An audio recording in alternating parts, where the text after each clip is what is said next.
Bonjour à tous, comment vous allez? Moi je m'appelle Tristan, un jeune étudiant en foresterie qui fait depuis peu des contenus sur les plantes. Une année, ce qui se passe sur YouTube, c'est la première que je fais. Et je vais aussi vous parler comment reconnaître les plantes à un endroit, parce que ça commence déjà. Après j'ai vu l'œil des ours aussi.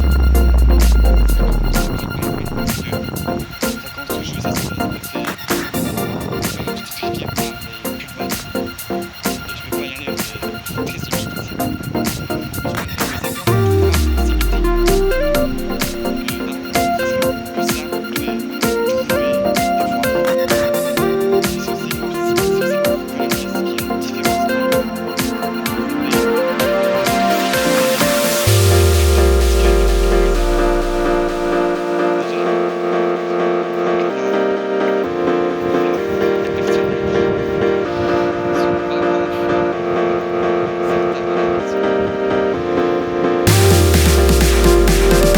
activités comme les mêmes propriétés mais différentes. Et c'est des plantes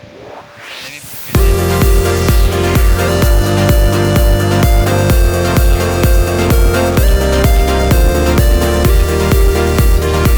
des plantes qui sont c'est un petit peu bizarre parce que d'un côté, il y a des questions sur les propriétés mais bon, c'est comme les bêtes, c'est différent. C'est- Après, il faut avoir, oui, une bonne alimentation pour la reconnaître, mais c'est aussi inspirant. Le fait d'être inspiré, le fait d'être éducatif. Les personnages, c'est les fleurs blanches. Là, c'est une plante, c'est l'un des symptômes, c'est la psychologue, c'est les fleurs violettes, violet mauve. Et les personnages, c'est les fleurs sauf que les personnages, sont toxiques. Mais vu depuis 50 ans que maintenant, on peut dire que le printemps arrive. Mais avant ça, restait que des petits méchants. C'était toxique. Je sais pas si vous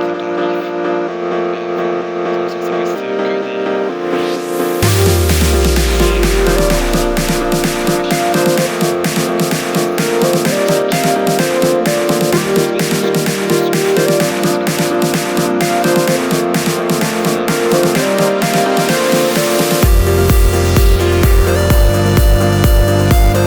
vu des vidéos où justement les personnages essaient de reconnaître les neige, la ville, la campagne, le désert, ce qu'ils appellent utopie. Et ils essaient de voir quelle est la différence et quel est le personnage le plus inspirant. Et ben toujours le même. Ça fait que souvent on me m'étouffer avec.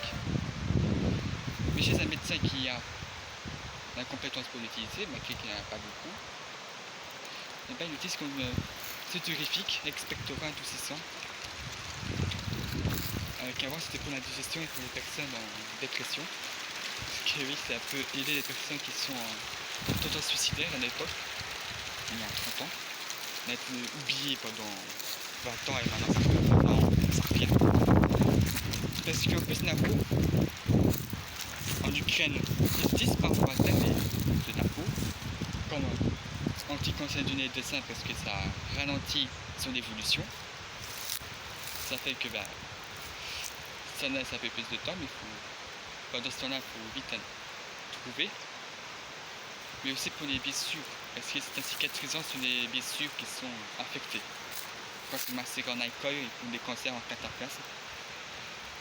Mais à cause des cristaux d'oxyde qu'elle contient, et ça fait aussi une irritation de la peau. Une chose qu'il faut savoir ça. Et ça fait des fleurs en forme d'entonnoir. On n'a aucune avec des ours, ça fait des fleurs blanches. Mais parfois quand on reconnaît avec des ours, on apprend comme ça. On en prend comme ça. c'est que quand on apprend comme ça, accidentellement, on prend air et ça fait que qu'il y a des ours et des toxiques qui se communiquent entre elles, qui sont déjà amis, mais sauf qu'ils ne s'empoisonnent pas.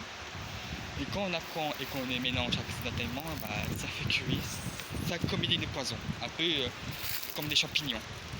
Avec une épée de mouton avec la manette d'une mouche entre elles, ils se communiquent, ils s'entremettent le poison. Mais quand on les mélange ensemble, là ça devient toxique. Donc pourquoi quand on va récolter cette saison, on a chili douane. Bon là c'est facilement au niveau des feuilles.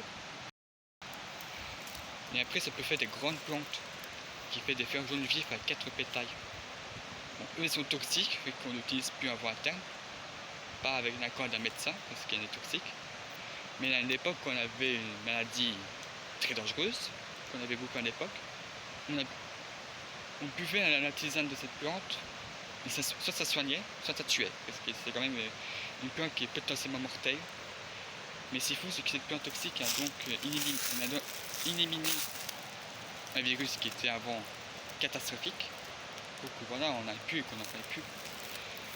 Mais ça n'empêche pas qu'on utilise en verrue, ce qu'il faut utiliser plusieurs fois, et c'est les fleurs dans la verrue, dans la zone concernée. Et c'est plusieurs fois dans une journée, c'est pas 3-4 fois. Oui, toujours à savoir que c'est beaucoup au printemps jusqu'en été. Parfois fin d'été, début automne. Mais on en voit déjà maintenant.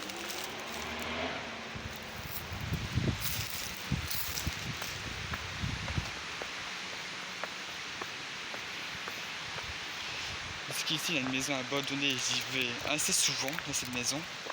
Parce que là, on a donc du lilas. Là, il n'y en a pas parce que c'est pas la saison. Mais pour savoir que oui, il y en a bien ici. La maison est abandonnée depuis quoi, 5-6 ans. C'est fou, c'est que la maison est fort abîmée. Mais ça n'empêche pas que oui, il y a quand même du lilas parce que ça reste un côté sauvage. Fait temps logique. Et là, on trouve déjà de l'oseille. Oui, c'est les petites feuilles qui sont comme ça. Mais après, ça peut faire une grande plante et certaines font des fleurs rouges un peu verts. Et ça, bah, on la connaît parce qu'on la trouve partout dans les campagnes et même en dehors des prés. Elle sera tonique digestif, fébrile rouge. Mais après, c'est beaucoup en tisane qu'on utilise beaucoup. Sauf que c'est pas non plus causé pour les personnes qui ont des rhumatismes dus à l'oxanie qu'il contient. On l'utilise aussi comme diurétique. Et ça rafraîchit. Oui, c'est vraiment chaud. Ça donne en fait un peu de fraîcheur. Parce qu'après, là aussi, de l'épinop qu'on voit pas ici parce que pas dans la même partie de campagne. Mais dans une partie de Haute, oui, après, en fait, après c'est une plante qu'on utilise beaucoup, les cheveux secs. Sauf qu'il faut faire attention qu'il peut être totalement irritant pour les cheveux parce que ça reste quand même quelque chose. Il y trouve aussi la fougère paille qu'on n'utilise plus non plus.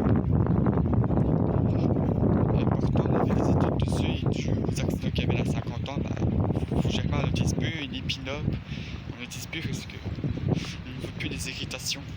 À l'époque on s'en servait. Parce qu'il y a encore quelques-uns qu'on utilise presque plus. On va oublier.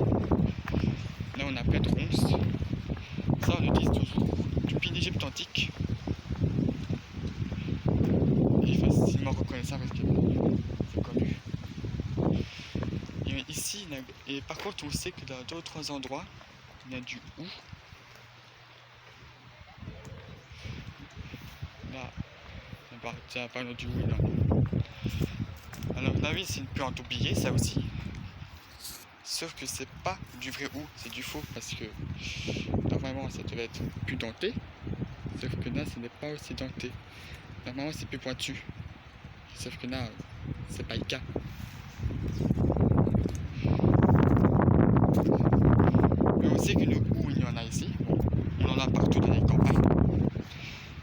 ça fait des baies rouges, de couleur rouge vif quand elles sont mûres.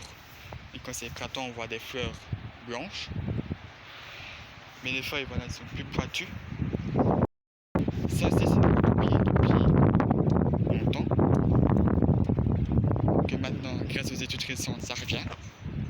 Sauf que le hou sera plus sudorifique, expectorant adoucissant, mais aussi antifatigue et fébrilfuge, parce qu'il contient de la caféine. Mais le hou, oui, en fait, il n'y en a pas ici, mais il y en a plus loin. Après, il y en a donc beaucoup, donc vous ne risquerez pas de rater. Mais le fruit du hou, il n'est plus purgatif et dépuratif, mais il est toxique, le fruit. Rarement mortel, mais quand on en mange, on n'est pas bien. Là, c'est des sapins, du cyprès.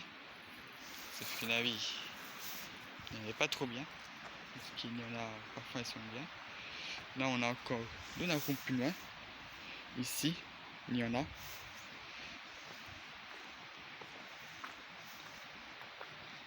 Après, là aussi, beaucoup, comme on voit, du nier grimpant, qu'on utilise beaucoup en lessive, mais aussi avec l'accord d'un médecin en médecine, parce qu'elle est toxique, mais qu'en fait, on n'utilise plus en médecine, ça va. Mais on a découvert qu'il était cardiotonique et cardio-respiratoire et mimétique. Lui, ça. Après, en fait, c'est beaucoup en lessive qui contient des saponines pour faire mousser. Par là. Il y en a en fait beaucoup. Il y en a encore des feux qui sont nocturnes. Ce qui est bien, c'est les feux nocturnes qui étaient là l'année passée.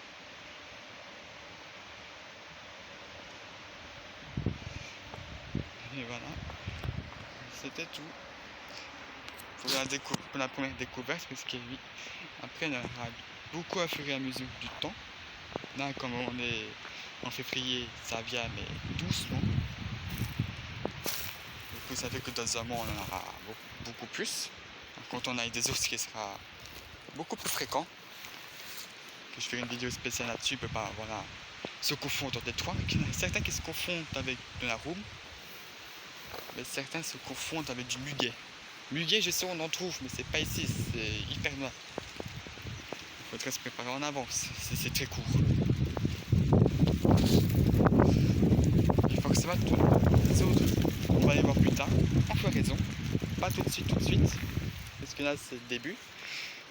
Et plus tard, on va voir le hou. Après, le hou sera beaucoup plus facile à reconnaître une fois qu'on sera tout près. Après, ça c'est facile. Parce qu'on en trouve partout et parfois au bord des routes. Mais ça commence déjà. C'était un jeune étudiant en écohistorie. À bientôt.